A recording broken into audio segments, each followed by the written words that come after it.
আজকে আমি আপনাদেরকে নতুন একটা রেসিপি শেখাবো। আমার মনে হয় না এই রেসিপিটা আগে কেউ কখনো ট্রাই করেছে। আর এটা বানানোর জন্য আমাদের ঘরে থাকা 3টি উপকরণই যথেষ্ট। এটা খেতে এত মজার এবং ক্রিস্পি হয় যে না বানালে কিছুতেই বুঝতে পারবেন না। এর জন্য আমাদের লাগবে হাফ কাপ বেসন এবং হাফ কাপ ময়দা। সাথে আমি পরিমাণ মতো লবণ নিয়েছি হলুদের গুঁড়া এবং শুকনো লঙ্কা গুঁড়া। এর মধ্যে কোনোটা যদি আপনারা না দিতে চান সেক্ষেত্রে না ব্যবহার করলেও কোনো সমস্যা নেই। আর নিয়েছি কালো জিরা। আমি কিন্তু এখানে কোনো রকম বেকিং পাউডার বা বেকিং সোডা ব্যবহার করব না। এখন আমি পরিমাণ মতো জল দিয়ে ব্যাটারটা তৈরি করে নিব। অল্প অল্প করে জল মেশাতে হবে আর ঠিক এরকম একটা স্মুদি ব্যাটার তৈরি করে নিতে হবে। আর আমাদের মেইন যে উপকরণ সেটা হচ্ছে পুঁই শাকের পাতা, বা আপনারা এখানে যে কোনো ধরনের পাতাই ব্যবহার করতে পারেন।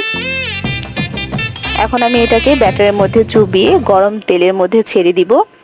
তেলটা কিন্তু বেশ ভালোভাবে গরম হতে হবে আর চুলার আঁচ কিন্তু মিডিয়াম টু লো হতে হবে। চুলার আঁচ হাইয়ে রেখে কিন্তু এটা